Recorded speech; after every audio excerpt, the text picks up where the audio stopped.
Assalamualaikum warahmatullahi wabarakatuh. Perkenalkan nama saya Firda Alarsida dari kelas 11 MIPA 3. Di sini saya akan menjelaskan kembali pelajaran bab 2 PPKN tentang sistem dan dinamika demokrasi Pancasila. Memahami demokrasi Pancasila sangatlah penting untuk saat ini supaya kita tidak terjebak penafsiran dalam mengartikan arti demokrasi. Demokrasi berasal dari dua kata dalam bahasa Yunani, yaitu demos yang artinya rakyat dan kratos yang artinya pemerintahan, sehingga demokrasi dapat dikatakan sebagai pemerintahan rakyat.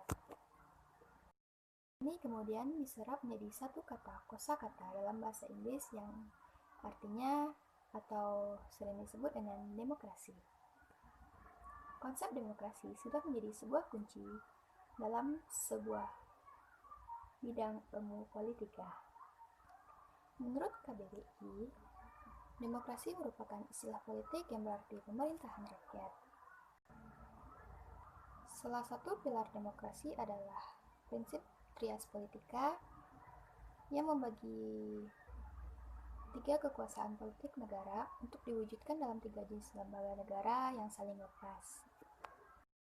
Dengan Abraham Lincoln, demokrasi adalah suatu pemerintahan dari rakyat oleh rakyat dan untuk rakyat. Klasifikasi demokrasi. Berikut dipaparkan beberapa macam demokrasi. Yang A, berdasarkan titik berat perhatiannya. Berdasarkan ini, demokrasi terbagi menjadi tiga. Yang pertama, demokrasi formal. Yang kedua, demokrasi material. Dan yang ketiga, demokrasi gabungan. Yang B, berdasarkan ideologinya. Demokrasi dibagikan menjadi dua. Yang pertama, demokrasi konstitusional. Dan yang kedua, demokrasi rakyat. Yang C, berdasarkan proses penyaluran kehendak rakyat, dibagikan menjadi dua. Yang pertama, demokrasi langsung, dan yang kedua, demokrasi tak langsung. Ketiga, prinsip-prinsip demokrasi. Prinsip-prinsip demokrasi terbagi sebagai berikut. Yang pertama, menyelesaikan perselisihan secara damai dan secara melembaga.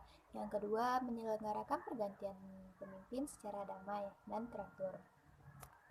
Yang ketiga, menjamin tegaknya keadilan. Dan yang keempat, membatasi pembakaian kekerasan sampai batas minimum.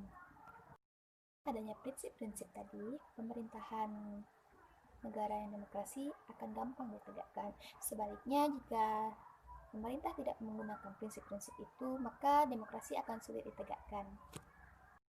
Dinamika penerapan demokrasi di Indonesia. Yang pertama, prinsip-prinsip demokrasi di Indonesia. Menurut Ahmad Sanusi, mengutarakan 10 pilar demokrasi konstitusional berdasarkan Pancasila dan Undang-Undang Dasar Negara Republik Indonesia tahun 1945.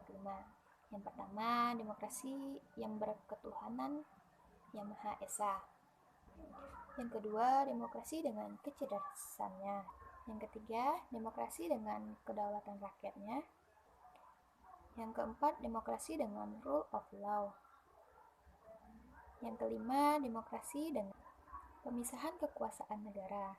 Yang keenam, demokrasi dengan hak asasi manusia. Yang ketujuh, demokrasi dengan hak pengadilan kebebasannya. Yang kedelapan, demokrasi otonomi. Yang kesembilan, demokrasi kemakmuran. Dan yang kesepuluh, yang berkeadilan. Karakter utama demokrasi Pancasila yaitu adalah sila keempat yang disebut kerakyatan yang dipimpin oleh hikmat kebijaksanaan dalam permusyawaratan perwakilan.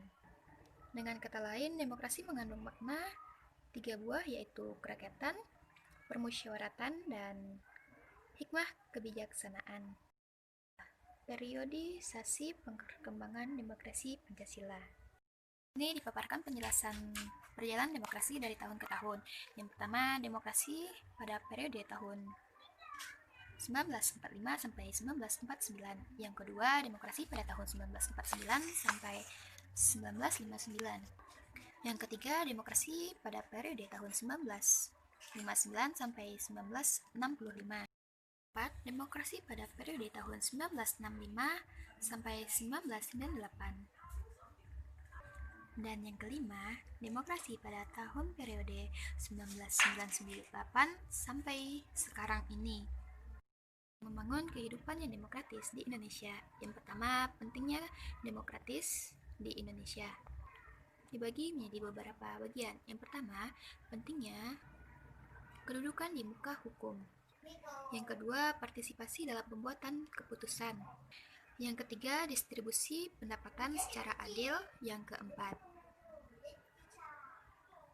kebebasan yang bertanggung jawab. Yang kedua, perilaku-perilaku yang mendukung tegaknya nilai-nilai demokrasi. Yang pertama, biasakan diri untuk melakukan kegiatan-kegiatan yang sesuai dengan aturan-aturan hukum yang berlaku. Yang kedua, membiasakan diri untuk bertindak demokratis dalam segala hal. Kedua, perilaku-perilaku yang menegakkan nilai-nilai demokrasi. Yang pertama, membiasakan diri untuk menghormati orang lain dalam memberikan pendapat. Yang kedua, membiasakan diri memberikan kritikan yang baik dan bermanfaat. Yang ketiga, saling menghormati satu sama lain. Yang keempat, memberikan suatu motivasi kepada masyarakat lainnya.